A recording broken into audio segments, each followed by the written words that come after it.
What up, it's X to the Z Xzibit. I'm right here in the studio talking about the West Coast High Tour. It was fucking crazy. Ripped that shit down, 20-some shows across the motherfucking nation. Cypress Hill, Hollywood Undead, Demrick, and yours truly, X to the motherfucking Z.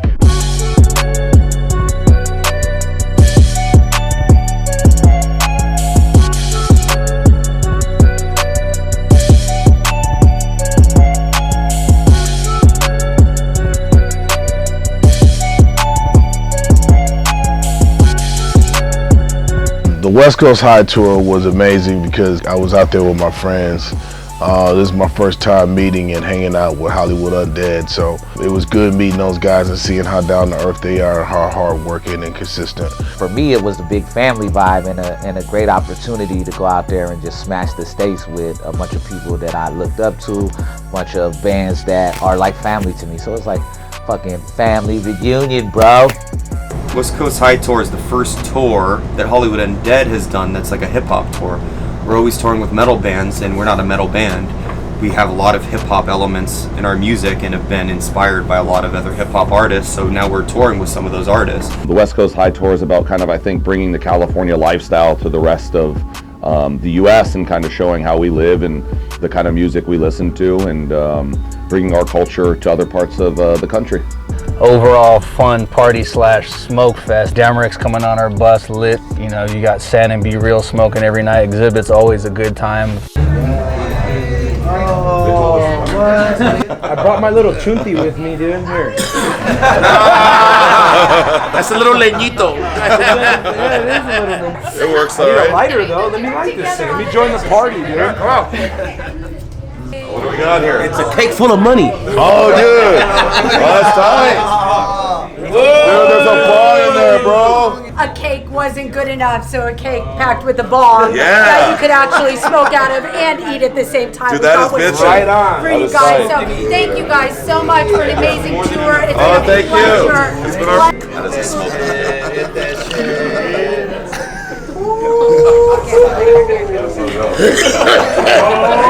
Thank you so much. Oye, cabrón. Yeah, dog.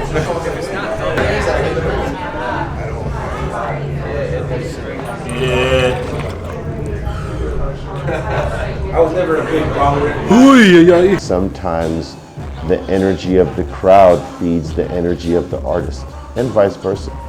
You know, are they going to be hyped, laid back?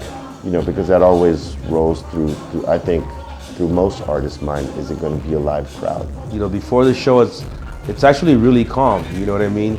We slap hands and say this little prayer, and it's actually pretty calm. It's not like everybody's jumping up and down like, let's go get him. There's a lot of things happening on stage that the crowd doesn't even realize is happening.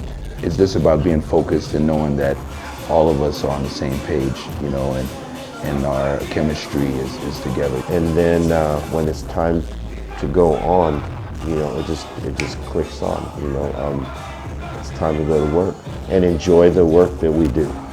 That's the key thing, is to go out there and kill the set and have fun while you're killing it. So that's always what's going through my head. And you know, the very last thing is don't fuck up.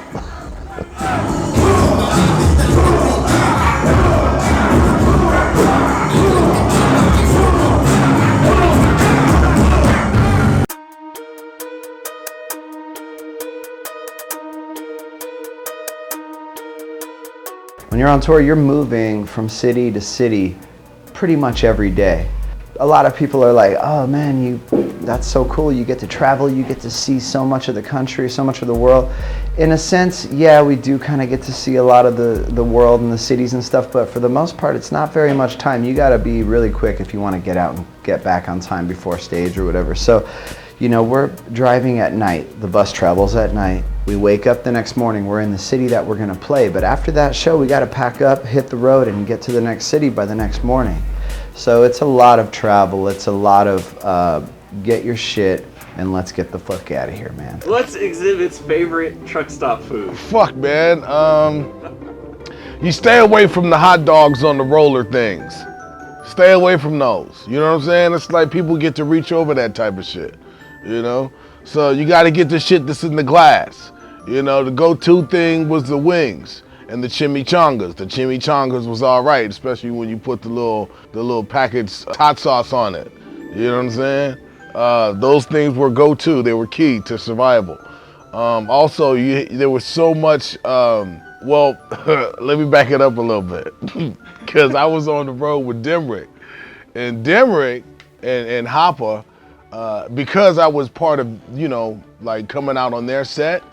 We didn't submit a writer. Now, a writer is something that you have to, you know, every night when you walk in your dressing room, there's shit that's on the writer, you know, what you need to do a show. Apparently, for Demrick, all he needs is a loaf of bread, some sandwich meat, cheese, and a bottle of Hennessy. There ain't even no fucking mayonnaise. Xzibit talking shit about my rider. I'm like, and they get Perrier water. Nobody even drinks the shit. It's just every night comes in Perrier water. Oh, and there's a fruit tray in there too. Don't let him steer you the wrong direction. So we're drinking the Hennessy and eating the sandwich meat, so everybody's dehydrated.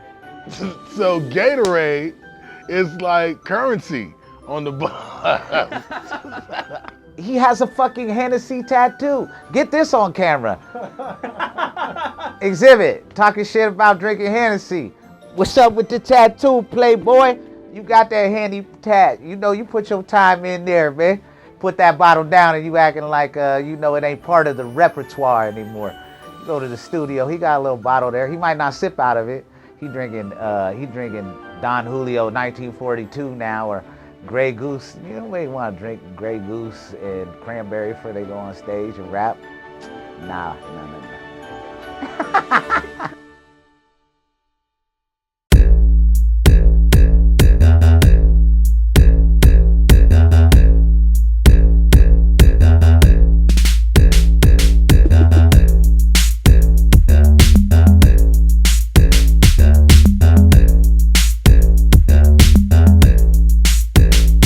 Who can benefit from smoking more weed? Well, that was a neck and neck tie. There was two guys on the tour from out of town. There was DJ Amps from New York, and then there was Harry, my man Harry Parslow from the UK.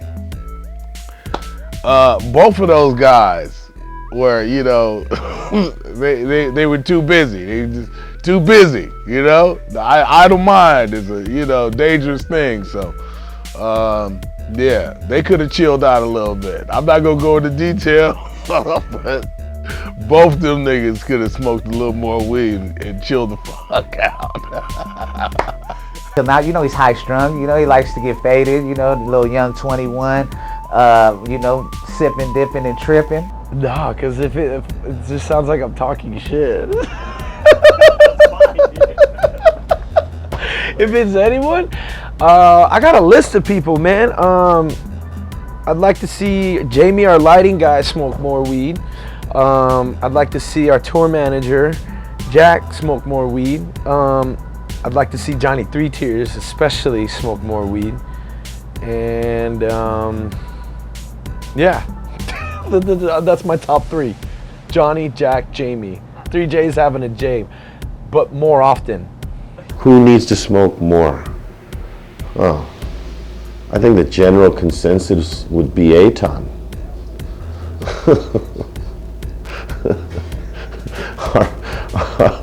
our band photographer.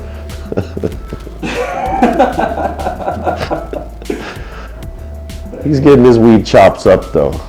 He's become a master roller, so I'll give him that.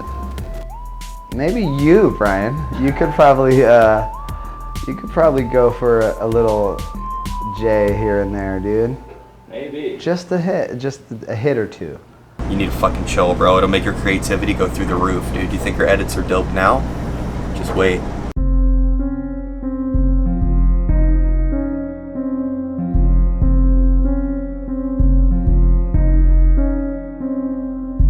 Touring with weed in the 90s was tough because, I mean, you know, if they knew who was on that bus, they were gonna toss it. So if you heard Snoop Dogg was coming to town and you knew what kind of bus he was in, chances are, you know, if you're the police, you were gonna find a reason to search it. Same thing with Cypress, but you know, we skated under the radar for a good long time. You know, it was more risky back then. I mean, there was a couple times, you know, we got our weed confiscated from us and, you know, we got some citations and whatnot, but we avoided getting into major scrapes. And we had a lot more resistance back in the 90s from, you know, political groups, you know, parent groups, Christian groups, things like that. You know, that was before a lot of the states started recognizing that cannabis is actually a useful medicine. And this is something that I knew from a long time ago because that's, you know, knowledge that I was given when I was a young guy, like 12, 13, 14 by my friend's parents. And now we're seeing that all come through and be like actual facts, like you can actually help people live better lives, you know, through cannabis. It's still risky in some places, but it's easier. And I'll tell you what, the weed has gotten better, 100%. We had a lot of weed back in those days, a top of the line weed as a matter of fact, but with the genetics that are out now and what guys are doing in their grows and whatnot, you know, it's super duty, you know, knock your ass down type weed. The other night I went on B Real's bus and they were passing doinks around left and right and I got so fucking high that I was past the point of too high to where I wasn't even high anymore. I entered through the vortex to where I just felt normal. And then I left and tried to get back on the bus and I couldn't even get up the stairs. I was so fucking blazed, bro. I came on here, I was saying all sorts of weird shit to you guys. Oh, I slept on their bus too. There was water on the floor. And I was trying to adjust myself and I slept like that. Looked like a bitch for a second in front of Be Real. That was embarrassing. I don't know whether I should say, oh, I just slipped, or just act like it didn't happen. I don't know which one would be more awkward, but I didn't say anything. And he didn't laugh too. I know if I slipped on this bus, I'd be like, oops, what an idiot. On their bus, they don't do that shit, dog. You see another man slip, they're like, yo, dog, pick yourself back up, man. Dust yourself off.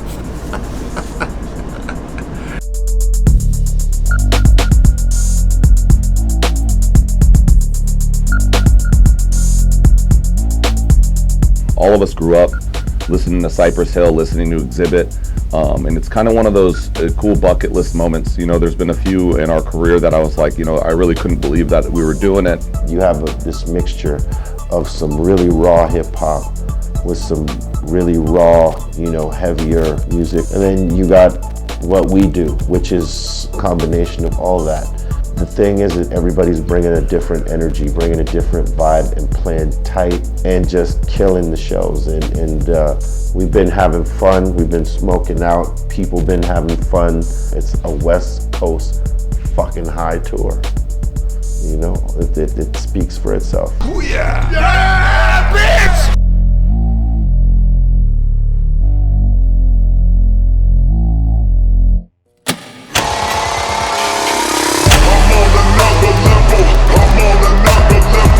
I'm on another level.